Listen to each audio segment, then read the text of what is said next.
South Carolina, where history lingers in the air, inviting us to explore its timeless stories.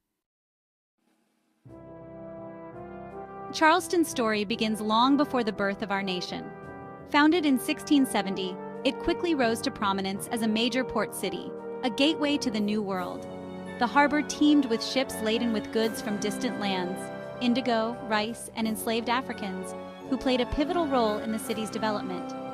Grand mansions, inspired by European design yet infused with a distinctly Southern sensibility, rose along the Battery, a testament to the city's prosperity. But Charleston's story is not simply one of opulence and grandeur. It is also a story of conflict, of revolution and resilience. The seeds of American independence were sown in Charleston's very soil, as its citizens challenged the might of the British Empire. As Charleston prospered in the 18th and early 19th centuries, it became a beacon of wealth and culture in the American South. A distinctive architectural style emerged, characterized by its elegance and grandeur, one that would become synonymous with the antebellum South, reflecting the aspirations and affluence of its residents.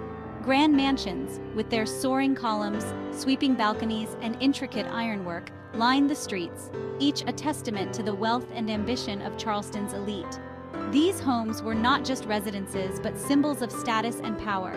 Step inside one of these architectural gems, and you are transported back to a bygone era. The interiors were designed to impress, with lavish furnishings, ornate moldings, and rich textiles. Sunlight streams through tall windows, illuminating elegant ballrooms where couples once waltzed beneath glittering chandeliers. These ballrooms were the heart of social life, hosting grand parties and gatherings. Grand staircases wind their way to upper floors, where spacious bedrooms offered respite from the sultry Carolina heat. Each room was a sanctuary, adorned with fine art and luxurious fabrics. Just beyond the city limits lie the plantations, vast estates that were once the economic engine of the South.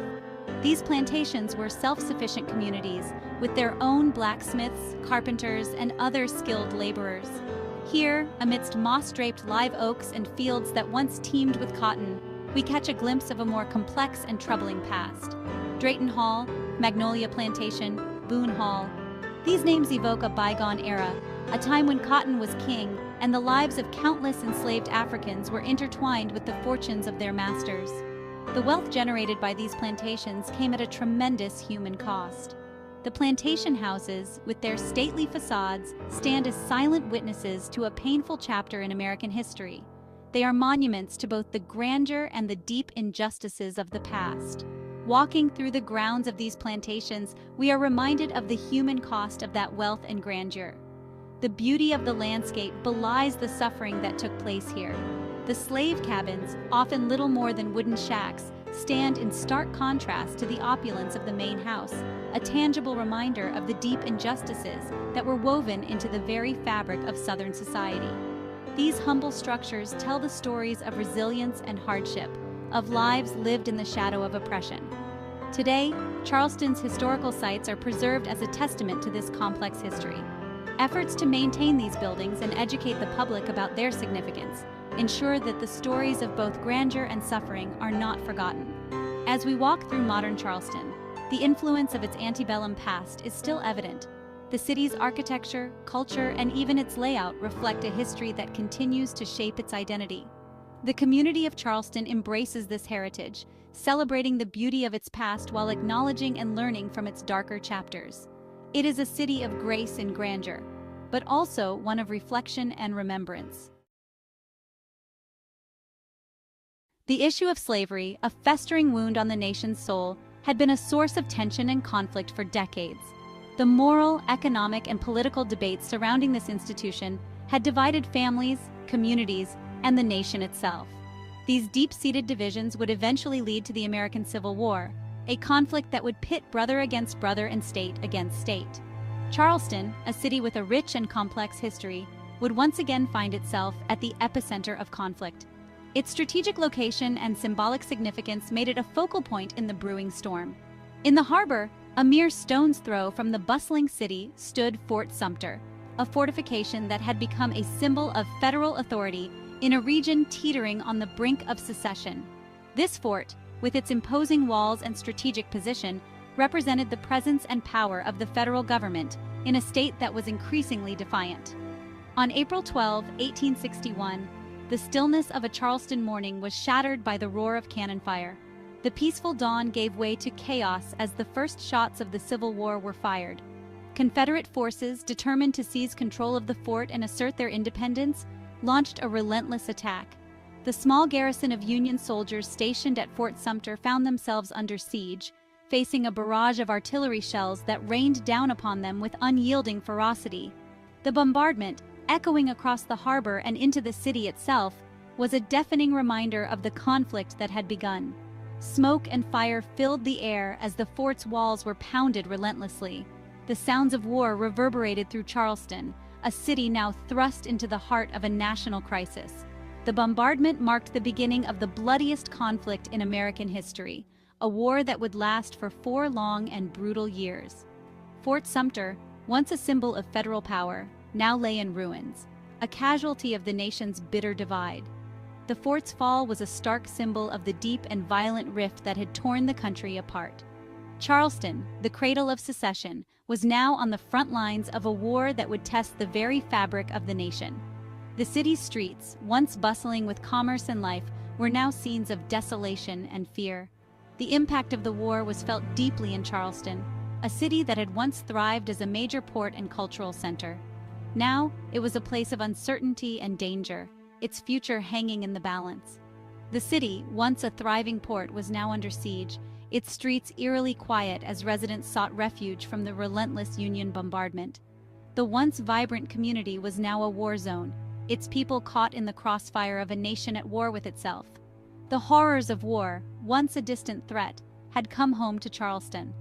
The city's residents, who had once lived in relative peace and prosperity, now faced the harsh realities of conflict and destruction. The streets, once filled with the sounds of daily life, were now silent and empty, as families huddled in their homes, hoping for safety and an end to the violence. The war's impact was profound, leaving scars that would last for generations. The people of Charleston, like so many others across the nation, were forever changed by the events that unfolded during those tumultuous years. The story of Fort Sumter and the Civil War is a reminder of the cost of division and the enduring strength of the human spirit in the face of adversity. As we reflect on this chapter of history, we honor the resilience and courage of those who lived through it. Amidst the grandeur of Charleston's antebellum architecture and the somber reminders of its Civil War past, there exists a vibrant culture that speaks to the resilience and creativity of the human spirit. The Gullah people, descendants of enslaved Africans who were brought to the Lowcountry, have preserved their unique traditions for generations, creating a rich tapestry of art, music, storytelling, and language.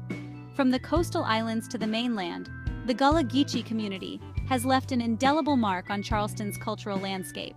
Their language, a unique Creole that blends elements of English and West African languages, is a testament to their ability to adapt and thrive in the face of adversity.